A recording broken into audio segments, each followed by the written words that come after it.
Fala galera, eu sou Homero, professor de língua portuguesa. Pessoal, há muitas dúvidas que às vezes nós cometemos ao escrever, nós temos essas dúvidas. Por quê? Porque nós usamos muito a linguagem coloquial. O que é uma linguagem coloquial? É a linguagem do dia a dia. Porém, quando nós vamos escrever, nós temos que escrever na linguagem culta, na linguagem padrão. Por isso, hoje eu trabalharei aqui frases em que nós, às vezes, falamos na linguagem coloquial. O problema não é o falar, o problema é na hora de escrever. E acabamos escrevendo também. Então, vamos tentar não escrever usando a ordem coloquial? Vamos lá, vamos ver juntos?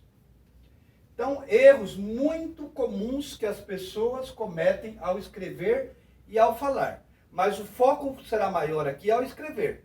Ao falar, tudo bem. O problema maior é quando você escreve. Vejamos. Usar o pronome mim no lugar do eu. Acontece muito, ok? Então, um exemplo aqui. Esta aula é para mim assistir. Você que está aí. Então, quando você assiste, quem vai assistir? Você diz, você que está assistindo. Eu. Você não diz mim vai assistir a aula. Aqui é o mesmo caso. Ó. Então você diz, esta aula é para quem assistir? Para eu. E não para mim. Então, sempre quando houver o verbo que pratica ação, tem que ser eu. Mim, você vai usar quando for complemento, que nós vamos ver daqui a pouco.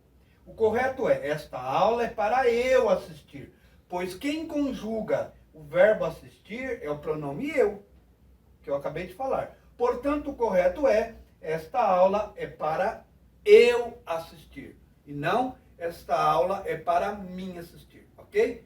Vamos para o próximo? Então, nunca devo usar o pronome mim? Aí alguém pergunta, nossa, mas o mim eu não posso, eu não posso usar antes do verbo aqui, ele não vai conjugar no verbo. Porém, eu nunca uso mim? Uso sim. Eu vou explicar agora. Em que situações? Vejam, devo usar sim, mas quando ele for complemento de um verbo. Exemplo, vou pedir para você, faça um favor para mim. Faça, por exemplo, ó, você faça um favor para quem? Para mim. O mim aqui, complemento, é um complemento para quem você fará o favor. Então, sempre virá, ó, nós temos aqui a preposição, o para, por exemplo. O para é uma preposição. Então, para quem? Para mim. Ok? Então, um exemplo. Esta aula é para eu aprender. Quem vai aprender? Eu. Explica o conteúdo para você, para mim. Porque quem vai explicar, no caso? O professor. O professor vai explicar o conteúdo para quem? Para mim. Ok? Continuemos. Agora, nós vamos mudar algo que as pessoas erram muito também.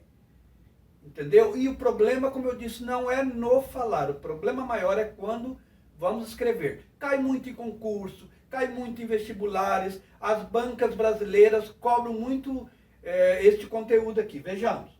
Usar o verbo fazer na terceira pessoa do plural quando ele indica tempo decorrido. Pessoal, neste caso aqui, por que eu não posso dizer fazem anos, por exemplo, que mora em Curitiba? Porque o verbo fazer, ele é um verbo impessoal, ou seja, toda vez que o verbo fazer indicar tempo decorrido, ó. Então aqui, por que não pode ser fazem anos? Tem que ser faz anos. Faz anos não é um tempo decorrido, algo que já aconteceu ou que está acontecendo. Então aqui, ó, faz anos que mora em Curitiba. Por quê? De novo, o verbo fazer na terceira pessoa do plural, quando ele indica tempo decorrido. Então é um erro que as pessoas cometem. Então, mas uma palavra não é anos aqui? O anos, então, eu vou conjugar com o verbo fazer. Então é fazem. Por que não é fazem? Porque quando for tempo decorrido, indicar tempo, o verbo ficará sempre na terceira pessoa do singular. Então o correto é: faz anos que mora em Curitiba, faz anos que mora em São Paulo, faz anos que moro no Rio de Janeiro, faz anos que moro em Florianópolis. E por aí vai. Eu escrevi: pois quando o verbo fazer indicar tempo decorrido, ele é impessoal. O que é impessoal? Não há sujeito. Portanto, não há plural. Ok? Se não há sujeito, o verbo ficará sempre no singular, na terceira pessoa do singular. Vamos para a próxima? Pessoal, cuidado. Usar menos no lugar de menos. Então, o que eu escrevi aqui: não existe a palavra menos. Repita aí: não existe a palavra menos. Nada de menos. Portanto, nada de fazer concordância dela no feminino. Existem menos pessoas do que eu esperava nesta aula. Nada de menos pessoas. Existem menos. A palavra menos não existe. Nada de concordar aqui com pessoas. Existem menos pessoas do que eu esperava nesta aula. Ok? O correto é: existem menos pessoas do que eu esperava. Aproveitando, eu aproveitei para explicar esta situação também. Quando o verbo haver estiver no sentido de existir, ele também é impessoal. O que quer dizer isso? Ou seja, sempre ficará na terceira pessoa do singular e não tem sujeito. Por isso, nada de escrever: haviam muitas pessoas aprendendo a matéria. Vamos ver, dá para eu trocar por existir? Dá. O existir conjuga o verbo. O existir concorda com o verbo. Se fosse existir, existiam muitas pessoas aprendendo a matéria. Beleza. O verbo haver, sempre na terceira pessoa do singular. Havia, porque aqui muitas pessoas não é o sujeito.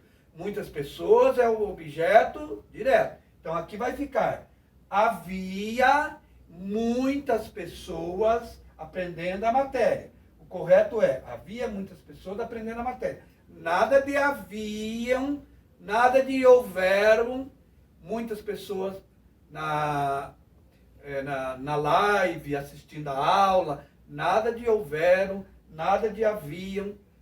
Pensa assim: deu para eu trocar pelo verbo existir? O verbo existir, sim, eu faço a concordância. Se eu mudasse para existir, ficaria: existiam muitas pessoas aprendendo a matéria. Como é o verbo haver, fica: havia muitas pessoas aprendendo a matéria. Pessoal, se você ainda não é inscrito no canal, inscreva-se, dê likes, comente, ative o sininho das notificações, que todo vídeo que eu postar, você receberá. Muito obrigado, e na próxima aula continuaremos com erros que nós cometemos no dia a dia. Um abraço, até!